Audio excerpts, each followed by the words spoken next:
Hello and welcome to Volusia Magazine. I'm Amber Osman.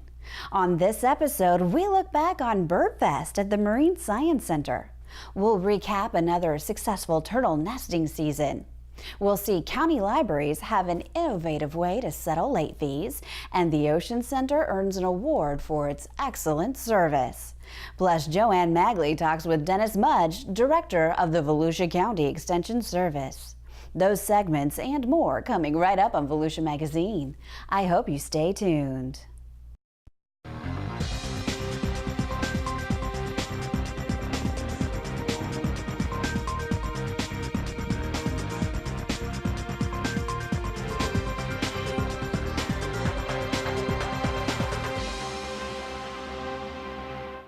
This past weekend brought cooler weather and an opportunity for hundreds of people to learn more about how the county cares for and rehabilitates injured and sick birds during the 12th annual BirdFest. Held annually at Volusia County's Marine Science Center in Ponce Inlet, the event attendees were treated to free tours of the Marine Science Center and the Kelly Seabird Rehabilitation Sanctuary, which provides treatment for injured and sick birds. Well, this year has been an unusual one for our bird festival because we are working on some challenges. In fact, Hurricane Matthew caused some significant damage to the Marine Science Center's bird hospital, especially the flight cage where we get birds ready to strengthen their muscles to be able to be released. During the event, visitors were also treated to meeting glove-trained birds of prey as they learned about bird migration and visited booths staffed by nature groups and crafters. This year's BirdFest also featured music, children's activities, and food vendors. Undeniably, the highlight of the day was the release of rehabilitated birds from Lighthouse Point Park, which was just a 5-minute walk from the Marine Science Center. This year's BirdFest was sponsored by Wayne Solar, Alexis Lenzen and Raymond James, Ritter's Frozen Custard, and the Friends of the Marine Science Center. Since the Marine Science Center opened in 2002, more than 900,000 visitors have been educated about marine life, and staff has cared for more than 17,000 sea turtles, gopher tortoises, freshwater turtles, and snakes. The Seabird Rehabilitation Sanctuary has received 14,000 birds since it opened in 2004. For more information about BirdFest and other programs at the Marine Science Center, you can visit marinesciencecenter.com or call 386-304-5545. Here's a novel way to pay off your library fines. Volusia County's 13 public library branches will be accepting food for fines through Saturday, November 19th. Patrons with late fees will receive a $1 reduction of overdue fines up to $25 for each undamaged, unexpired, boxed, or canned non-perishable food item they bring to the library. This is certainly an opportunity for them to clear those fines and do something good for the community. And a lot of the folks who participate donate more food than is necessary to clear their fines, or we have a lot of library users who know that we're collecting food and will simply just make donations during this time. So it's a really great opportunity for our library users to participate in helping out in the community. Last year during Food for Fines, nearly 960 library users participated to clear their fines, and they donated almost 13,000 pounds of food, and we cleared nearly $6,500 worth of fines during that week-long Donated program. food will be used to refill local food banks. The Food for Fines program is part of the 6th annual Feed the Need food drive spearheaded by Volusia County government. County employees are joining with other public employees from Volusia County Schools, Daytona State College, the Florida Department of Health, and local cities to see which organization can collect the most food per full-time employee. The Volusia County Library System has more than just books. Here's a look at upcoming programs happening at our branches.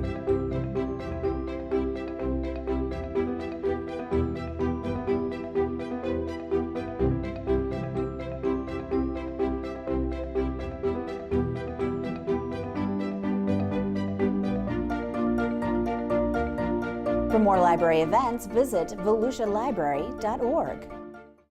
This week on Solutions for Your Life, Laura Cash, Volusia County 4-H agent, shows 4-H day campers how to make corsages using Florida-grown foliage.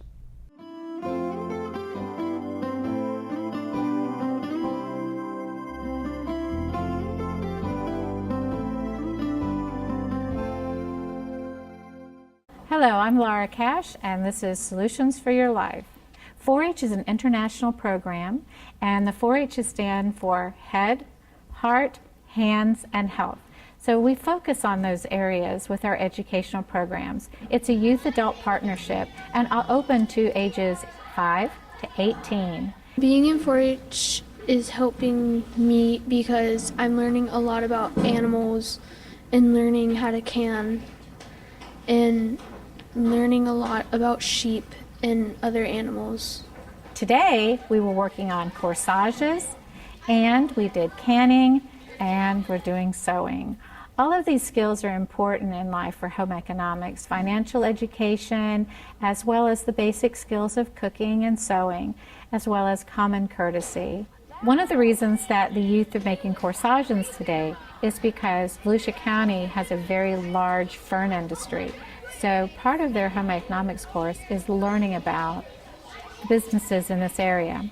Another aspect is corsages are always nice gifts, and we've been spending a lot of time learning about common courtesy and manners this week. Today I learned how to make a corsage, and I also learned that you need to have floral tape and no other kind of tape or else it won't stay together. I learned how to make a corsage, and they're really important because you have to make sure to put the wire in there or else the stem will snap, and that is like really bad. It happened to me. So I have to remember to put my wire in next time. Corsages are cool because I got to make my corsage with my favorite flower, which is a carnation. And I learned that corsages are really cool for special events like funerals or weddings. You get to wear them at the end, and I think they're very beautiful. If you're interested in having your children in the 4-H program, check us out on the website as well as on our Facebook site, Volusia County, Florida 4-H, where there are lots of opportunities that you can find out about programs being offered. With Solutions for Your Life, I'm Laura Cash. Volusia County's beaches were visited in record numbers this year, and we're not just talking about the human variety. From May to October, 675 sea turtles made their way to the dunes to lay their eggs in our welcoming sands. This is the second highest nesting year on record for our most common sea turtle species in Florida, the loggerhead. In 2016, we counted nearly 700 loggerhead nests, and in our highest year on record in 2012, we had 885.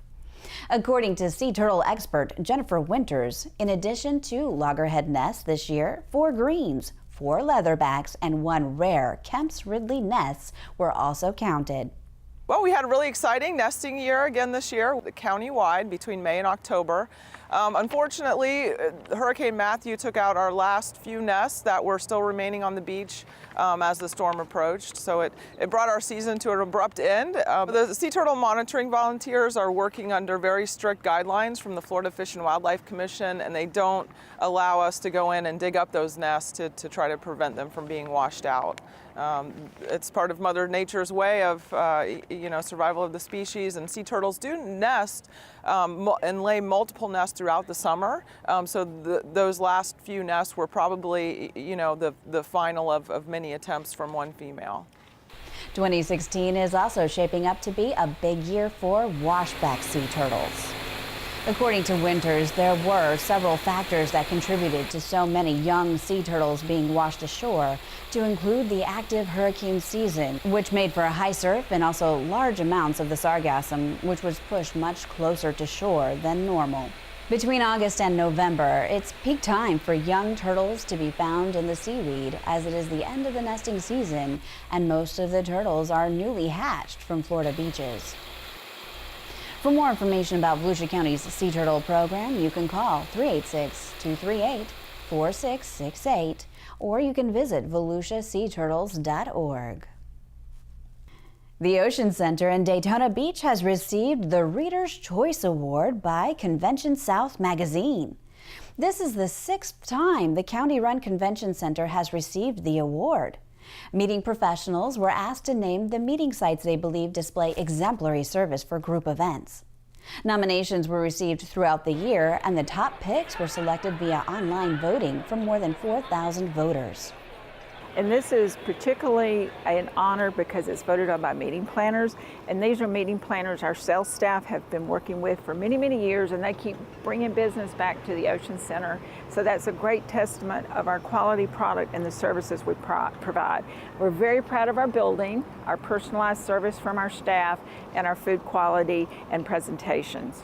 The Ocean Center has also been scoring big with the public as they continue to offer a variety of events.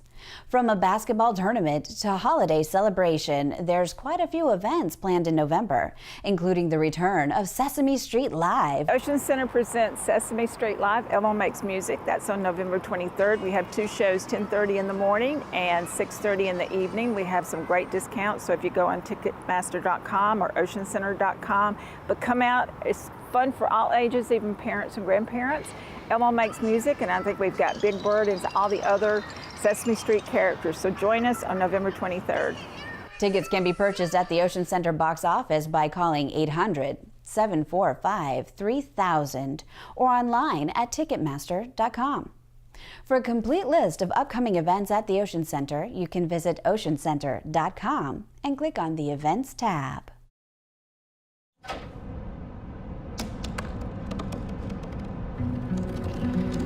They said I couldn't dream. Called me a piece of trash and swore that's all I'd ever be.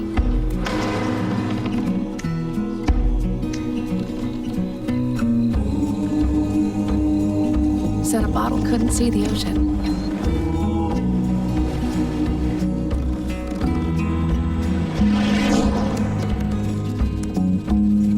Give up. Go back to the dumpster. But I didn't listen. I made my way.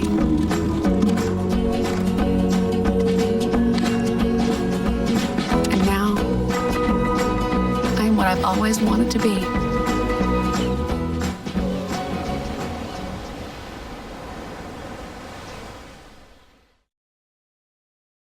There's no time like the present to get an annual flu shot. In this week's Community Health Matters, Dr. Holly Smith shows you how to trick your immune system so that it protects you from influenza.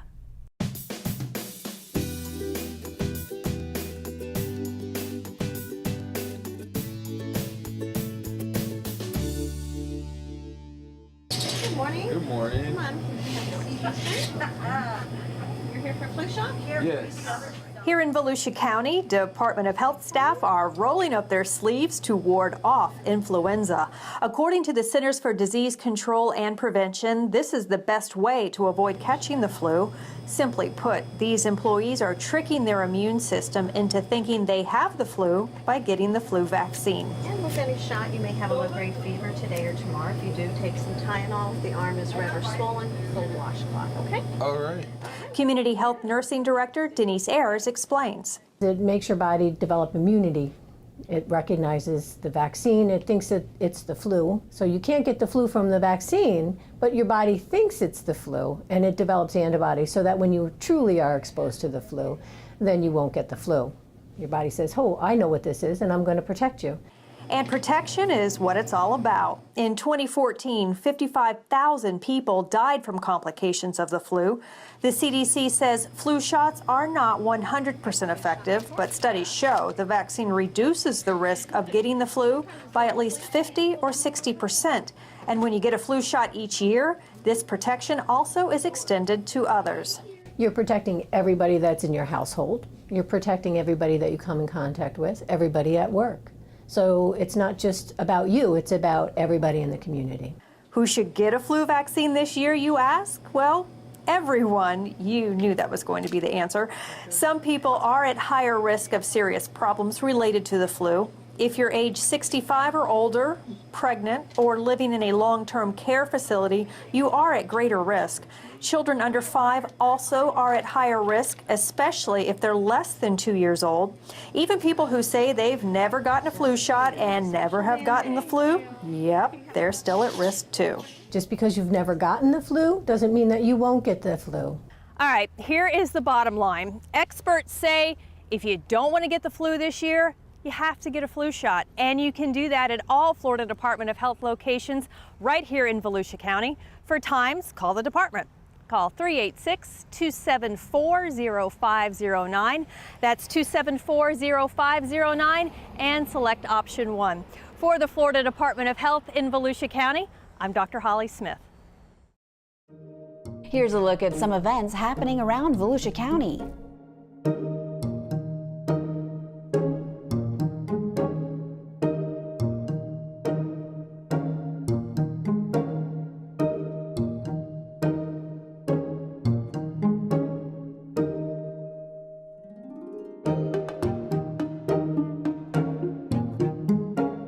For more events and county news, visit volusia.org.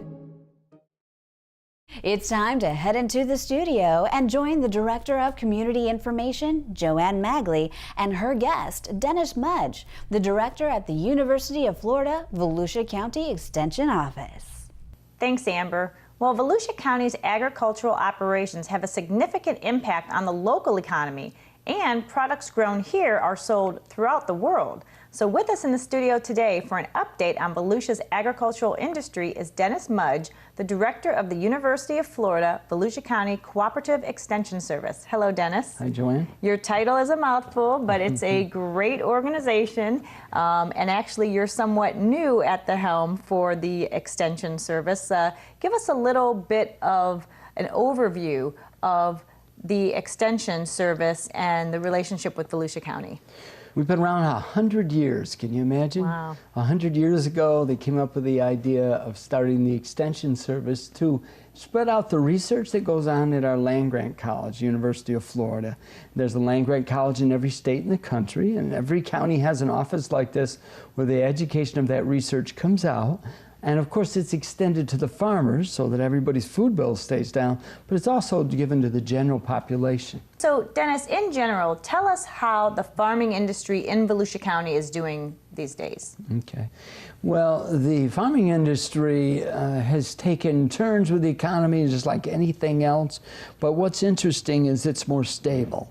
You know, when we think of tourism as the #1 economy generator in the state, it is. But #2 right behind it is agriculture. The difference being that tourism goes up and down, Joanne, with what's going on. Right. Where you got to eat. So agriculture stays pretty steady and is such an important part of our economy. So what are some of the bigger components of our ag industry? Everybody thinks of ferns, I think, is well known, and when you think of Florida, you think of oranges. But what are some of the other pursuits that we're involved in? Sure. Well, what you see is cattle. It really takes up the most acreage of farming in the state of Florida because we can grow grass like no other state, and so that makes a lot of sense that beef cattle would be that way.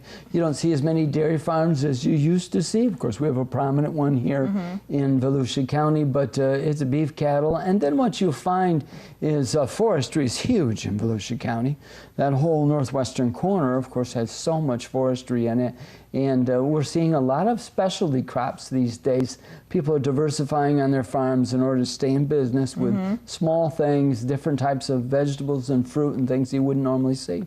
Yeah, and I was going to talk a little bit more about diversification. Just like any business, you really do need to diversify in order to be successful. What are some of the ways that you've seen farms that maybe have been around hundreds of years change the way that they're doing their operation? Sure. We see new crops come in, like blueberries are big now. It takes a different type of pH on the soil to have blueberries, but blueberries are so popular, and of course, you know, they're good for fighting cancer and all that, so you'll see more growers with blueberries than ever before in the state of Florida. With citrus going down, with all the problems there's been, you see other things like persimmons and different types of things happening on the farm for crops that are grown along with that. And those don't take up as much acreage. Again, it's more the cattle which would be the majority of the land in the state of Florida. And you mentioned citrus and the problems. Over the years, you know, we've always had challenges that our farmers have faced, whether it's the canker for the citrus or laurel wilt is one of the issues we heard of recently. Are there any new threats that are hitting farmers, or are they recurring issues that are coming up? That's a really good point. The real thing here is that it's new stuff all the time, and that's where the Extension Service comes in so important, because the research that goes on at the University of Florida gets brought down and we extend it back out then to the growers.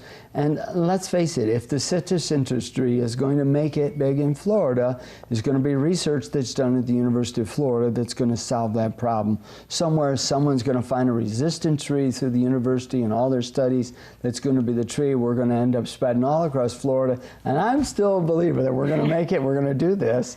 And those that are holding on to the citrus industry are wise, because I think the time will come. And we don't want just newcomers in the business. We want these ones that have been here for a long time to be here as well. Well, that's great to hear, because I cannot imagine, you know, Florida without citrus. I can't even hardly say those words. So another way of diversifying is obviously the internet, and I'm sure that the internet could be a new way of doing business for many farmers. How do you see the farms using the internet, or getting into the internet age, I should say? Well, it's really interesting. I was visiting with a cattleman the other day that's putting a taping of his cattle that are ready for sale on the internet, and then the buyers go on and look at the view of the cattle and see them, and then they bid online for those cattle, and then the trucker has his own, cattleman has his own truck that he's able to load the cattle and take it out to the buyer, all done by the internet. Yeah, we're seeing a lot of that type of thing going on. It's really interesting to see. And of course, new technologies constantly. You know, science in agriculture is big. In fact, they project that a lot of the jobs in the future are going to be actually in the agricultural section of the society, because we're going to need these new science in order to feed so many people. Yeah, I recently saw an episode on television that somebody had invented a mechanism to virtually save water as you're watering your crops. And I thought that was so interesting, and the need for that was out there. And so this person is, you know, going to get has a patent and is going to be able to go around to farms throughout the world on new technology to do just that, to help save the farmers money and resources. What other new resources have you heard about? Well, one I was experienced with, we did a conference down at Disney World not too long ago where we were using remote sensing to view the crops from satellites in order to tell which part of the crops needed more water and which did not need as much. Very similar to what you're talking about, done from a satellite, can you imagine? And so then you could remotely control, sitting in a nice air-conditioned room, back how much water you put out where. Yeah, that kind of stuff is wonderful, because of course it affects the amount of water that we use in Florida as well. Right. And water, you know, in Florida especially, is such a important resource. Right. So let's talk a little bit about international sales, because with the internet you can really sell globally. How does Volusia County do in regards to selling products overseas? It really does very well, especially with the fern industry and those types of things, Joanne, and we're going to see that global economy be a major player in what's going to go from here on through, and those deals that we swing with other countries are so essential for today's farmers in order for them to stay in business, that we do the right kind of relations between countries. And does the University of Florida Extension, I imagine you have resources to help the farmers with these areas that they're probably not too familiar with, because it's different, it's business related and not necessarily, farming related. You're absolutely right, Joanne. And the beauty of it is that we're not selling anything. We don't have a particular company in mind, and we're not trying to sell something to the farmers like the private industry. Instead, we just come with the latest research, and we can put them right with the researcher, the scientist who developed that right on campus, and they can come together and work on those types of relationships. That's just really ideal for what the Extension Service has to offer, is the professor meeting the farmer without a cost because it's already paid for in tax dollars. So it's a real cost, but not felt by the farmer. And so it really is part of the success that our farmers need. That's great. So every year, the Extension heads up an annual farm tour, and this year is no different, and the date this year is Friday, November 18th, and I believe it's always the Friday before the week of Thanksgiving. That's right. So give us a little insight into the tour this year and what people can expect. Well, like in the past, we have an East and a West tour, and we have so many hundreds of people come out for this tour every year that people have to pick whether they're going on the East tour or they're going to go on the West tour. And if you've been on the East one time, maybe you want to try the West. It's a great way to meet some of our farmers that are doing specialized things here in the state of Florida, in Volusia County. And because those tours are set up for yourself to do all the driving, you're able then to pick the events, which ones you want to go to. You stay on the schedule. If you want to stay a little longer, you can while the people move on to the next stop. But the majority, of course, move on with the time schedule we've set up. And so you get a great variety going through with each of the stops. And it's just really set up very well.